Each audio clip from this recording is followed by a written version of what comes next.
حقيقة صرف زيادة في المعاشات خلال الشهر القادم. قرار المحكمة يحسم الجدل. وقرار عاجل من المحكمة بشأن صرف منحة استثنائية لأصحاب المعاشات. التفاصيل: معاش ربات البيوت بدون وظيفة، ما هي شروط التسجيل والمبلغ؟ هتاخد 2000 جنيه. قرار رسمي يسعد أصحاب المعاشات وتنفيذه يبدأ خلال هذا التوقيت. لو عمرك فوق 40 عام، قرار حكومي عاجل يسعد هذه الفئات وتنفيذه في هذا الموعد. 15% لا تكفي. قرار عاجل من القضاء الإداري بشأن المنحة الاستثنائية للمعاشات. متابعينا الكرام، هتصلكم أخبار مصر والمعاشات برجاء الاشتراك في القناة من الزرار الأحمر أسفل هذا الفيديو، اتفعلوا زر الجرس تدعمونا بلايك، وإليكم كافة التفاصيل. حقيقة صرف الزيادة في المعاشات خلال الشهر القادم. قرار المحكمة يحسم الجدل. قررت محكمة القضاء الإداري بمجلس الدولة تأجيل نظر الدعوى المقامة للمطالبة بإقرار المنحة الاستثنائية لأصحاب المعاشات إلى جلسة 22 ديسمبر المقبل، وذلك لإيداع تقرير هيئة المفوضي الدولة.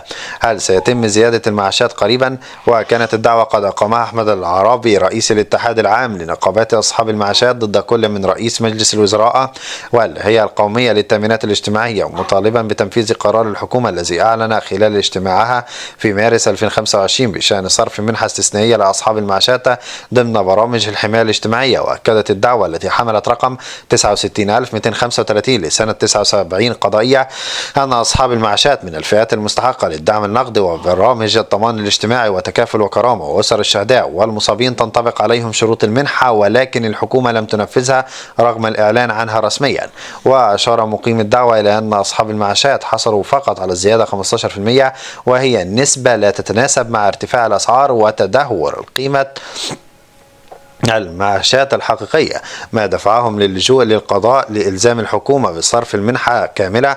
ومن المنتظر أن تحدد المحكمة موقفها بعد تسلم تقرير مفوضي الدولة في جلسة ديسمبر وسط ترقب من ملايين أصحاب المعاشات المنتظرين الحكم.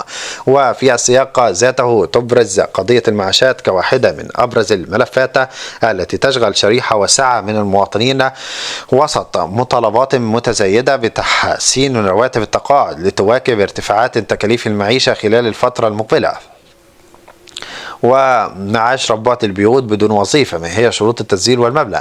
تبحث الكثير من السيدات اللاتي ليس لديهن وظيفة ثابتة أو دخل ثابت عن كيفية الاشتراك في النظام التأميني، ومن ثم الحصول على معاش شهري بعد الوصول لسن التقاعد، والحصول على معاش عن العجز الكلي، وهو ما يتاحه القانون التأمينات الاجتماعية الموحد رقم 148 لسنة 2019، حيث منحهن حق الاشتراك في نظام التأمينات الاجتماعية اختياريا دون الحاجة إلى وظيفة رسمية أو صاحب عمل. وطريقة الحصول على معاش بدون عمل للسيدات: حسب قانون التأمينات الاجتماعية الموحد رقم 148 لسنة 2019 تستطيع المرأة دفع الاشتراك بنفسها، وحددت القيمة بمبلغ 207 جنيهات شهريا بما يعادل حوالي 7 جنيهات يوميا فقط، ويقدم إلى ربات البيوت ومحفظات القرآن الكريم والفئات غير العاملة التي تبحث عن ضمان دخل مستقر دون الحاجة للالتحاق بوظيفة رسمية.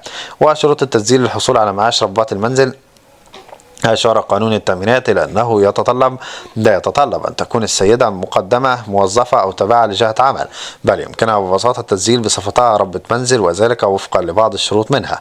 يشترط ألا تكون السيدة مشتركة في أي نظام تأميني آخر.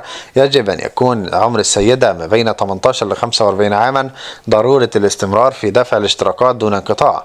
المدة القانونية للحصول على المعاش لا تقل عن 180 شهرا 15 عاما، ولا يسمح بصرف المعاش قبل استكمال مدة الاشتراك المحددة. وشددت الهيئة القومية للتأمين الاجتماعي على أهمية انتظام السيدة المشتركة في دفع الاشتراكات بشكل شهري دون أي تأخير، مشيرة إلى أن صرف المعاش مرهون بإتمام مدة الاشتراك القانونية وهي 15 سنة كاملة، وهذا الشرط أساسي لضمان الاستفادة من مزايا النظام. وهتاخد 2000 جنيه. قرار رسمي يسعد أصحاب المعاشات وتنفيذه يبدأ في هذا الموعد. أعلنت الأمانة العامة لاتحاد نقابات المهن الطبية على صرف معاشات شهر نوفمبر للأطباء البشريين وأطباء الأسنان والصيادلة وأطباء البيطريين بالإضافة إلى الورثة المستحقين، وذلك بعد تحويل قيمة المعاش إلى الحسابات المخصصة للصرف. زيادة معاشات نقابات المهن الطبية. وأكد الاتحاد أن معاش نوفمبر يتم صرفه بالزيادة الجديدة التي أقرتها خلال الاجتماع الجمعية العمومية المنعقدة في الأول من أغسطس الماضي، حيث جرى اعتماد رفع قيمة المعاش إلى 2000 جنيه شهريا على أن يبدأ تطبيق الزيادة اعتبارا من معاش شهر أكتوبر الماضي. وأوضح اتحاد المهن الطبية أن عملية تحديث بيانات الأعضاء تجرى كل 4 سنوات، بينما يتم تحديث بيانات أسر المتوفين كل عامين، وذلك لضمان انتظام عملية الصرف وعدم حدوث أي تأخير للمستحقين. وطريقة الاستعلام عن معاشات نقابة المهن. وأشار الاتحاد إلى إمكانية الاستعلام عن المستندات المطلوبة لتحديث بيانات أسر الأعضاء المتوفين عبر الموقع الإلكتروني الجديد من خلال الرابط الخاصة، كما يمكن للأعضاء وأسرهم التعرف على مواعيد تحديث بيانات صرف المعاش عبر الموقع. ولو عمرك فوق 40 عاما، قرار حكومي عاجل يسعد هذه الفئات وتنفيذه في هذا الموعد. كشفت مصادر حكومية رسمية عن تطور جديد تتعلق بسن المعاش، مؤكدا أن القانون الجديد للتأمينات الاجتماعية والمعاشات بيتضمن خطة واضحة لرفع سن التقاعد لموظفي الجهاز الإداري للدولة بشكل تدريجي ليصل ل 65 عاما بدلا من 60 عاما. وأوضحت المصادر أن تطبيق هذه الزيادة سيتم على مراحل وفق جدول زمني محدد يمتد لعدة سنوات رفع سن المعاش والتقاعد. وبحسب التقرير الصادر فإن القانون الجديد بينص على رفع السن القانوني للإحالة إلى المعاش تدريجيا لموظفي القطاع الحكومي وفقا للمواعيد التالية: رفع سن المعاش إلى 61 عاما في يوليو 2033، زيادة سن التقاعد إلى 63 عاما في يوليو 36، وزيادة سن التقاعد إلى 64 عاما في يوليو 2038، رفع سن المعاش إلى 65 عاما في يوليو 2040. وأشارت التقارير إلى أن الموظفين المولودين في عام 1975 سيكون موعد إحالتهم إلى التقاعد في عام 2040 عند بلوغ سن 65 عاما وفق الزيادة المقررة.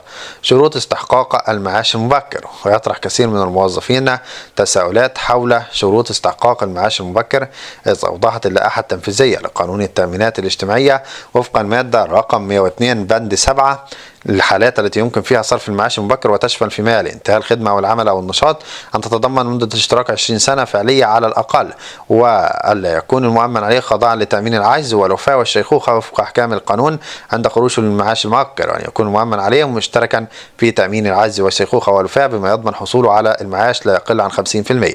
متابعينا الكرام، هتتصلكم أخبار مصر برجاء الاشتراك في القناة، فعلوا زر الجرس، والسلام عليكم ورحمة الله وبركاته.